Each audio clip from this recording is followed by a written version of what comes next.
Sa nangyayari ngayon sa Senado na parang ang daming na-frustrate, nadidismaya dito sa Senado, marami tuloy nagsasabi, bakit kasi ang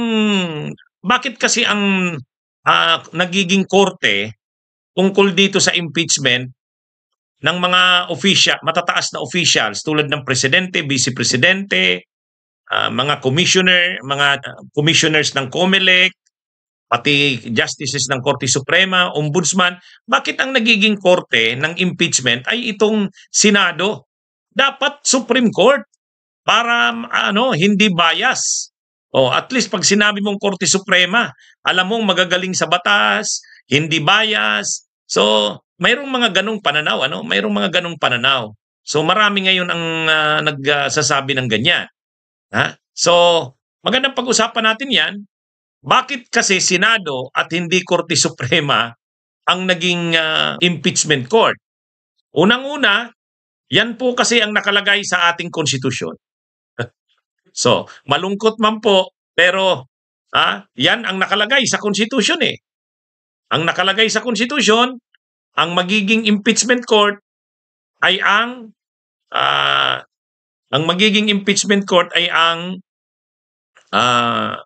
Senado. Yan po ang nakalagay sa konstitusyon mismo. So sino kasi ang gumawa ng ganyan na Senado ang maging impeachment court? Yung mga sumulat po ng ating konstitusyon. Yung mga framers, yung Constitutional Commission, ang inilagay nila kapag may mga matataas na officials na gustong tanggalin sa pwesto, removal from office, tawag po dyan sa mga yan impeachable officials.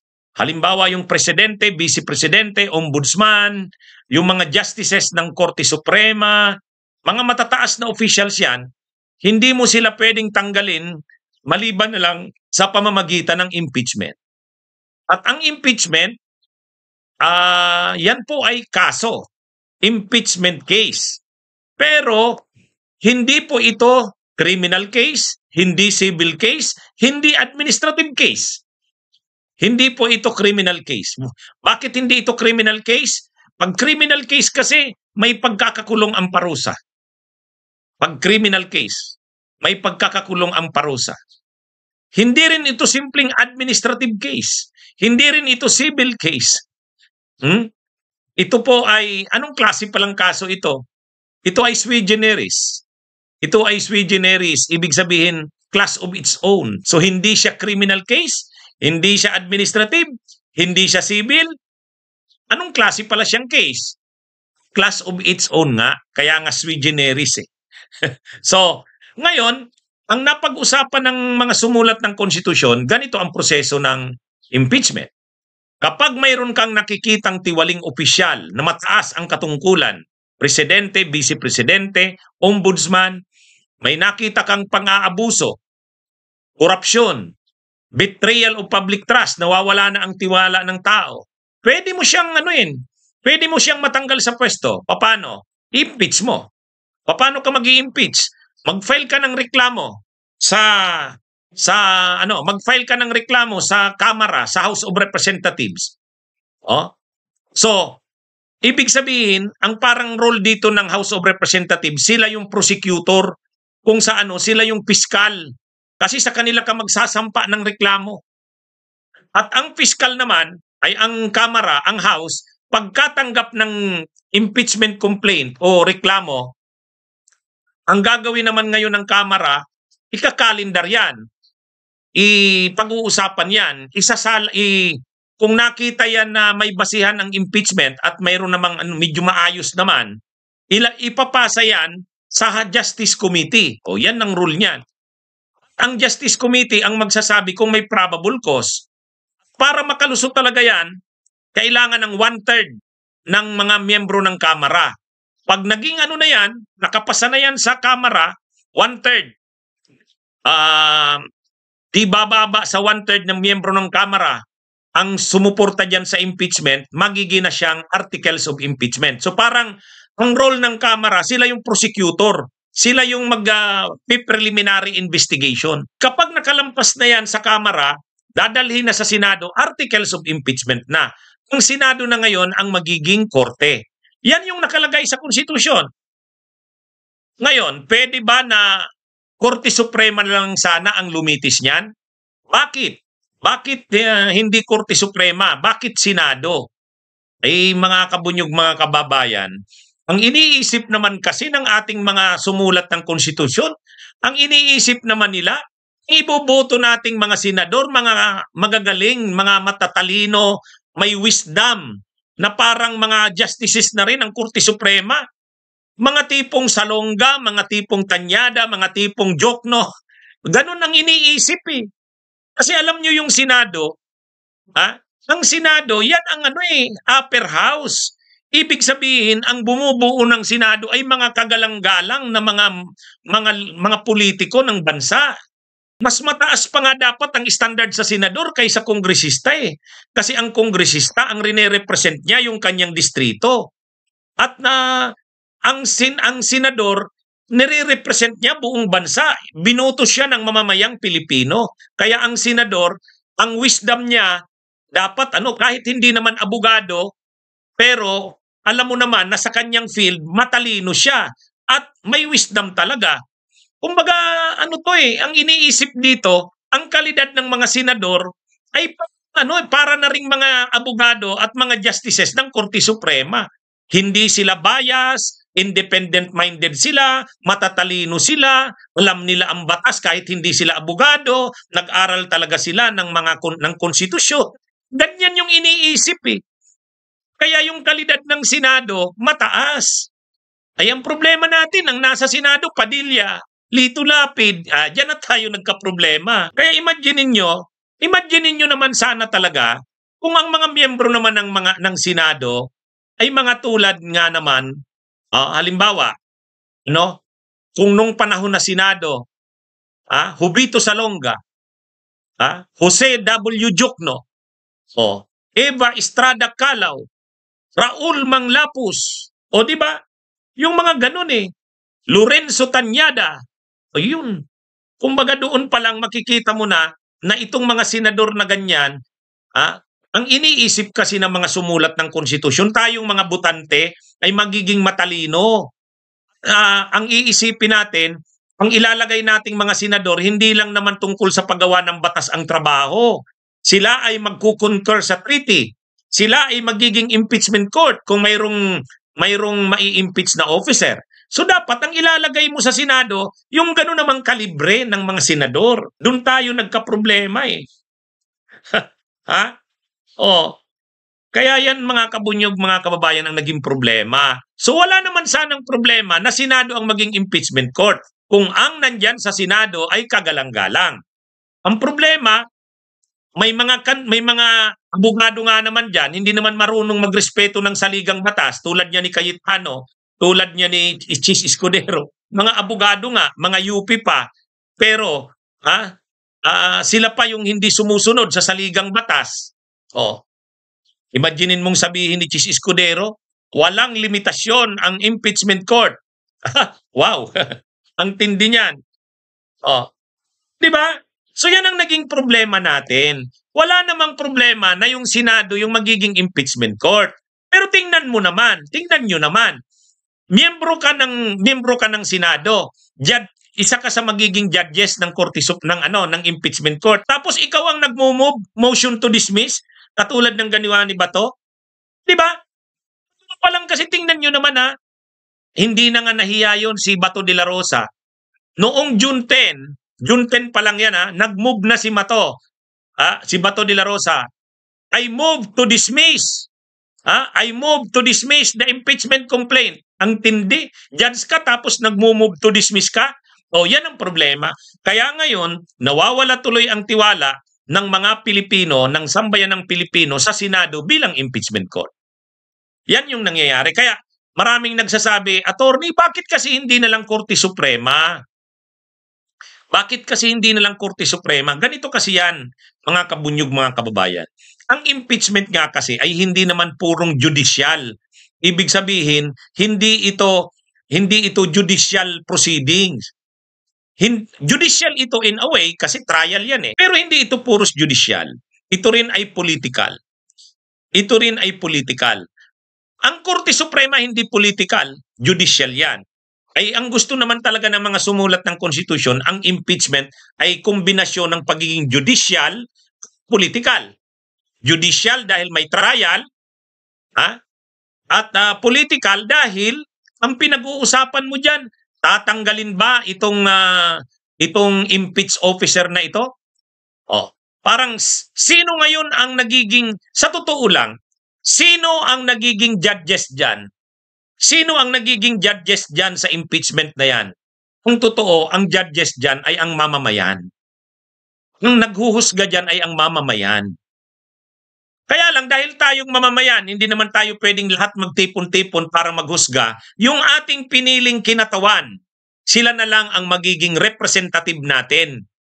So ibig sabihin, parang ang nangyayari dyan, nililitis ng mamamayang Pilipino si Sara Duterte dyan.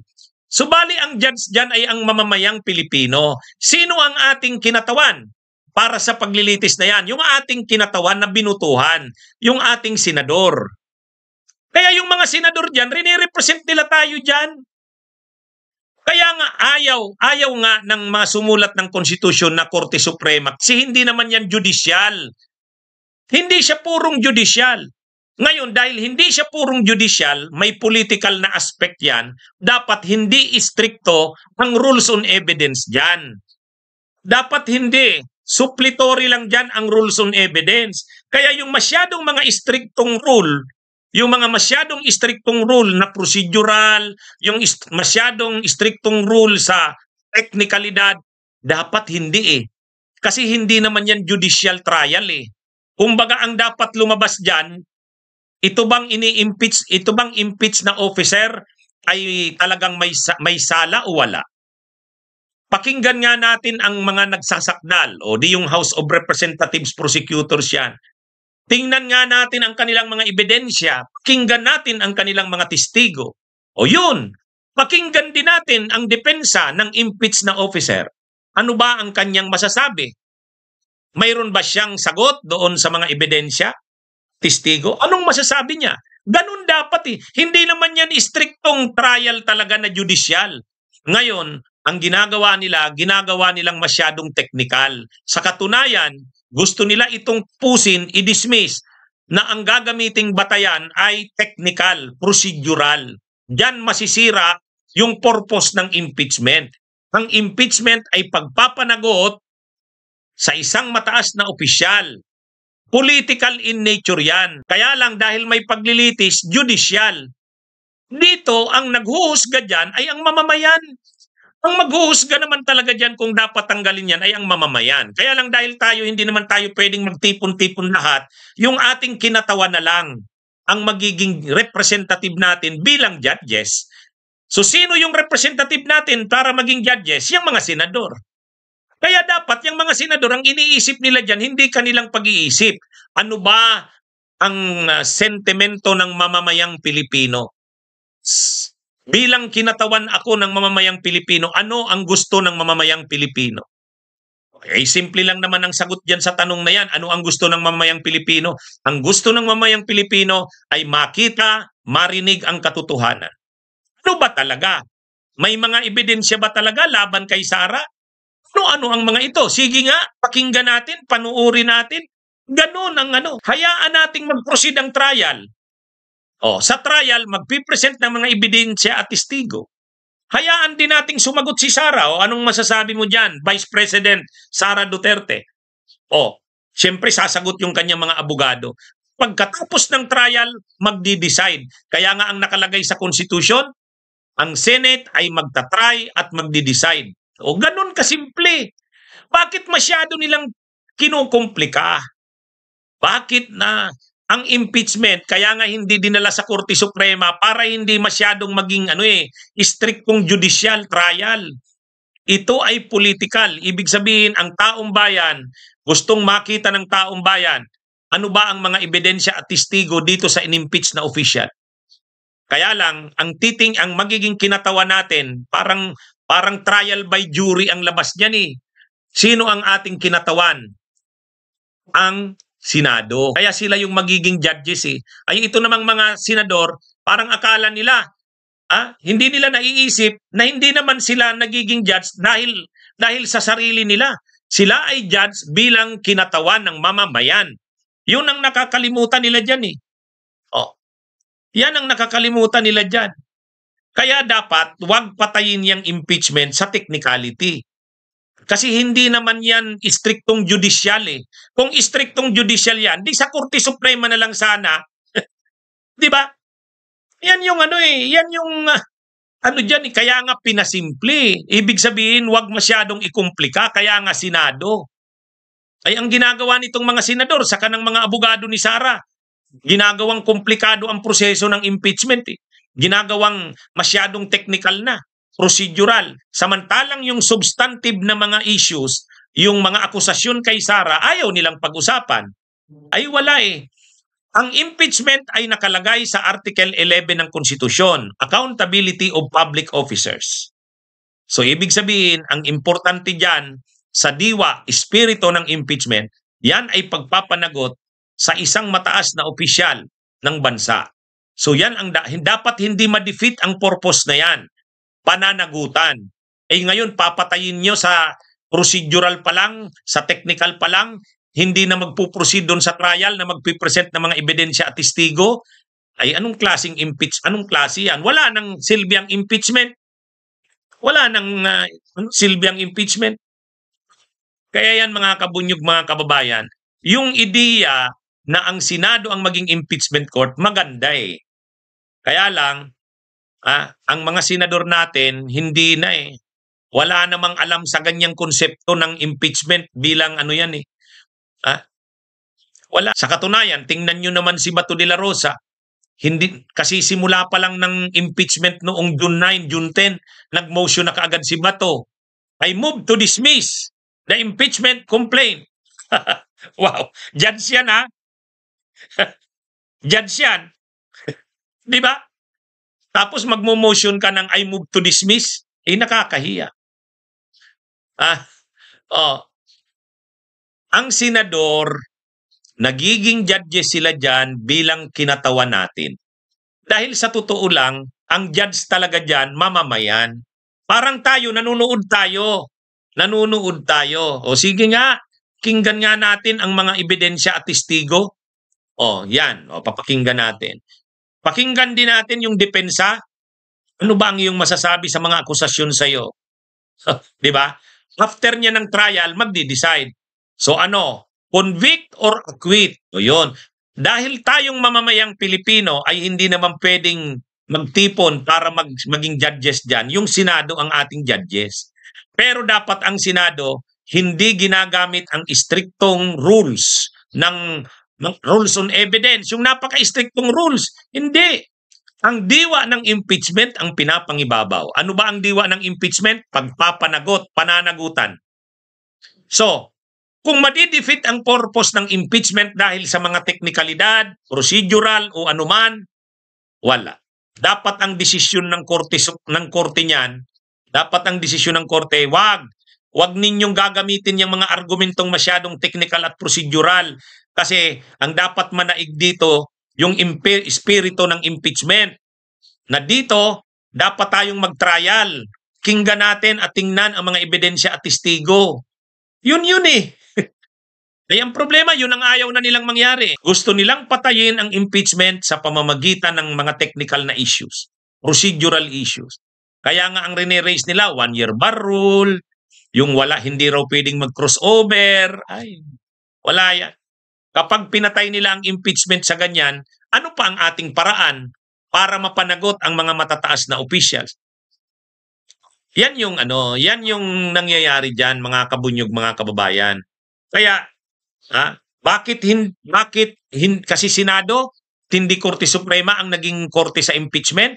Kasi nga hindi ito istriktong judicial. Hindi ito judicial trial. Ito'y kombinasyon ng judicial at political. Kaya ito? Class of its own nga sui generis Kaya lang, ang ginagawa ng mga senador, ang ina-adapt nilang principle, yung strict na rules ng evidence, yung strict na rules ng mga korte. Hindi eh. Dapat tingnan din nila yung isang aspect ng impeachment na ito'y political. Kumbaga, judicial trial, political trial. Pag dinismiss nila yan sa procedural aspect lang or technical aspect, madidefeat ang purpose ng impeachment na political ito in nature. Ibig sabihin, gusto ng taong bayan na makita talaga kung ano ba ang mga ebidensya. Ay wala na. Pag pinatay nila yan, wala na. Dismiss na yan. Kaya yan mga kabunyog. Itong mga senador naman na ito, hindi nila tinitingnan yan. Hindi nila tinitingnan. Dapat nga sila yung nag-i-insist na, oy, attorney, counsel, dapat sasabihan ng dapat si Escudero, sasabihan niya yung mga abogado. Counsel, huwag niyong masyadong gamitin dito yung masyadong striktong rules ng kasi impeachment court ito. Hindi ito judicial court. Ano to? Ang kailangan natin dito, palabasin ang katotohanan. Ang hinahanap ng taong bayan, katotohanan. Kami dito bilang mga judges ng impeachment court, representative kami ng mamamayan sa paghahanap ng katotohanan. So para malaman natin ang katotohanan, mag-present ang prosecution, mag-present ang defense. Saka kami magde-decide bilang kinatawan ng mamamayan. Ganun ang konsepto niyan. Ay, ewan ko. Kaya ito? Nakakasuka itong senador na mga senador na ito. Kaya tuloy may nagsasabi, attorney, buwagin na lang yung Senado, abolish the Senate. Sa totoo, hindi rin sana maganda rin sanang may Senado. Kaya lang, ang konsepto nga sana ng Senado, yun naman sanang mga matatalino, matino, mahusay, kagalang-galang. Yung may wisdom, yung may ang problema rin kasi sa atin, binuto rin nating mga senador, wala eh. Hindi nagka-qualify sa ganong requirement. Ang importante sa atin, sikat. Muntik na ngang manalo si Willie Rebillame. Nakakahabol pa nga sana si Philip Salvador. Imagine niyo yan. Imagine niyo ang top-notcher na senador, Bato. Ay, Bongo. Bato. Ay, mga kabunyog mga. Yan ang problema natin. So anyway, ano naman yan sa ating mamamayang Pilipino? Sana nare-realize natin unti-unti. Kailangan natin magluklok ng mga maaayos na leader. Ang dami nating sinayang. Kung si Luke Spirito ang linagay natin dyan, Attorney Luke Spirito, di ba? Senador. Kung yun ang mga linagay natin, kaya lang wala eh. Kaya nga ako, may nagsasabi sa akin, Attorney Enzo, kumandidato ka kasi sa Senado. Ilan ba? Ilan yung botong kailangan mo dyan? Yung pangdusing 13 milyon na yata yung pangdusing senador ngayon. 13 milyon? Saan ako kukuha ng 13 milyon na boto? Hindi naman ako sikat. Hindi naman ako kilala. Wala eh. Wala. Ang hirap. Ang hirap ng natin, kalagayan ng bansa natin. Yan ang problema. Sige mga kabunyog, mga kababayan, magandang araw sa inyong lahat. Bunyog, bunyog, halikan na kasama ka. Bunyog, kapag buklod ay may pag-asa. Luzon, Visayas, Mindanao, isa ang pananaw. Sa bagong Pilipinas ang bunyog isisigaw.